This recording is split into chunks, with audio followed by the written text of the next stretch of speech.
दोस्तों आज की वीडियो में हम जानेंगे साल 2025 में कृष्ण जन्माष्टमी का त्यौहार हमें किस दिन मनाना है और उपवास किस दिन रखेंगे, भगवान कृष्ण जी का जन्म किस दिन हम करवाएंगे।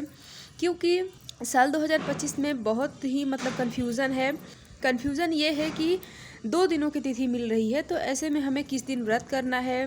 2 दिनों की है तो क्या दोनों दिन व्रत कर सकते हैं या फिर किसी एक दिन ही करना है, पारण कब रहे, किस तरह से करना है, इसी को जानेंगे इस वीडियो में। तो चलिए दोस्तों बिना देरी के वीडियो को शुरू करते हैं और जान लेते हैं कृष्ण जन्माष्टमी के बारे में। तो देखिए दोस्तों, बात करें अगर हम कृष्ण जन्माष्टमी की, तो हम सभी कृष्ण जन्माष्टमी का व्रत तो करते ही हैं, साथ में पूजा पाठ भी करते हैं, मंदिर भी जाते हैं और अगर जिसके घर में भी लड्डू गोपाल जी हैं तो वो जन्म भी करवाते हैं। तो ऐसे में कृष्ण जन्माष्टमी का जो त्यौहार होता है वो भादो महीने के कृष्ण पक्ष की अष्टमी तिथि को मनाया जाता है। और साथ में इस बात का भी ध्यान रखा जाता है कि जो हम कृष्ण भगवान का जन्म दिवस मनाते हैं और पूजा पाठ करते हैं वो रोहिणी नक्षत्र में हो, क्योंकि भगवान कृष्ण का जो जन्म था वो भादो महीने के कृष्ण पक्ष की अष्टमी तिथि को तो था ही, लेकिन विशेष रूप से वो रोहिणी नक्षत्र था। तो ऐसे में हमें रोहिणी नक्षत्र कब प्राप्त हो रही है, तो उससे पहले हम देख लेते हैं कि तिथि कब से प्रारंभ हो रही है। तो देखिए दोस्तों, तिथि जो है वो 15 अगस्त को प्रारंभ होगी।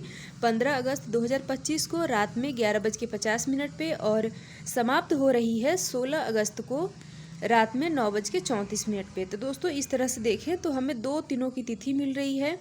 एक जो है सूर्योदय के साथ मिल रही है, उदय तिथि के साथ मिल रही है, और एक जो है दोपहर से मिल रही है। ठीक है, तो ऐसे में किस दिन व्रत रखना उत्तम होगा। तो देखिए दोस्तों, ऐसे में 2 दिन की तिथि है तो दोनों दिन में आप दोनों दिन व्रत रख सकते हैं। क्योंकि बात अगर हम करें रोहिणी नक्षत्र की, तो रोहिणी नक्षत्र जो है ना तो 15 तारीख को मिल रहा है, 15 अगस्त को भी नहीं मिल रहा है और 16 अगस्त को भी नहीं मिल रहा है। ठीक है, जो कि बहुत ही विशेष है कि रोहिणी नक्षत्र में ही भगवान कृष्ण की पूजा आराधना और जन्म कराया जाता है। लेकिन साल 2025 में दोनों तिथियां नहीं मिल रही है, रोहिणी नक्षत्र नहीं मिल रहा है और जब रोहिणी नक्षत्र मिल रहा है तब अष्टमी तिथि नहीं है। ठीक है, तो इस बात को हमें ध्यान रखना है।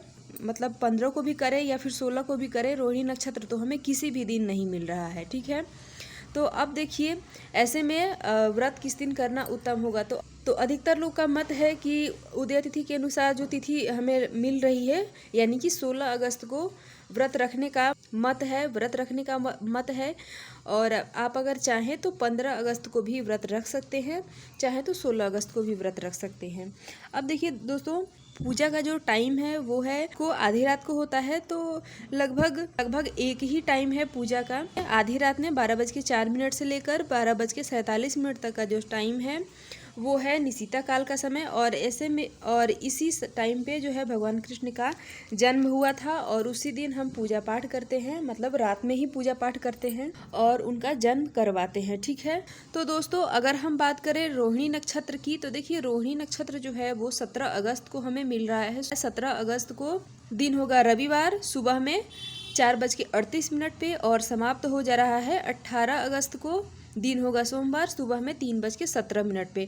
तो इस तरह से देखें तो हमें रोहिणी नक्षत्र के बिना साल 2025 में रोहिणी नक्षत्र के बिना ही हमें इस बार कृष्ण जन्माष्टमी का त्यौहार मनाना पड़ेगा, क्योंकि उधर भी दोनों दिन हमें नहीं मिल रहा है और जब रोहिणी नक्षत्र मिल रहा है तब अष्टमी तिथि नहीं है। ठीक है, तो इस बार जो है बिना रोहिणी नक्षत्र के ही आपको पूजा पाठ करना होगा और व्रत भी रखना होगा। ठीक है, और पारण की विधि क्या है। तो देखिए दोस्तों, पारण की विधि ये है कि बहुत सारे लोग जो है वो 12 बजे के बाद अपना फल प्रसादी खा लेते हैं और अपना व्रत जो है पारण एक तरह से होता है तो कर लेते हैं, सिर्फ अनाज नहीं खाते हैं।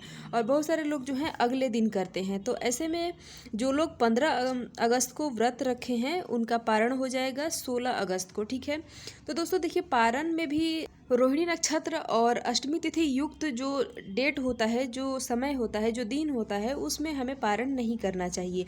अगर बहुत जल्दी है तो कोई भी एक जो डेट है उसको समाप्त होने देना चाहिए। जैसे कि अष्टमी तिथि अगर समाप्त हो गई है और उसके बाद रोहिणी नक्षत्र है तो आप पारण कर सकते हैं, लेकिन दोनों साथ में है तो आप पारण नहीं कर सकते हैं। ठीक है, ऐसा कहीं कहीं नियम होता है। तो उस हिसाब से 15 अगस्त को जो लोग व्रत रखेंगे उनका पारण हो जाएगा 16 अगस्त को सुबह में 9:34 यानी लगभग 9:30 बजे के बाद आप पारण कर सकते हैं।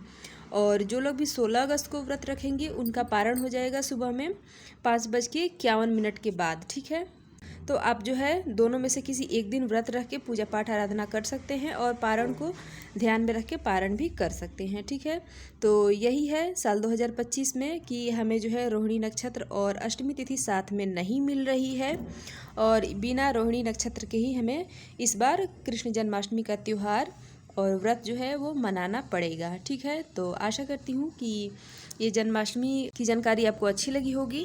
बाकी कोई सवाल हो, सुझाव हो तो आप कमेंट ज़रूर करें। और हाँ दोस्तों, वीडियो आपको अगर अच्छी लगी हो, जानकारी अच्छी लगी हो तो लाइक ज़रूर करें। और मिलती हूँ इसी तरह के एक और नए वीडियो के साथ, तब तक के लिए हर हर महादेव।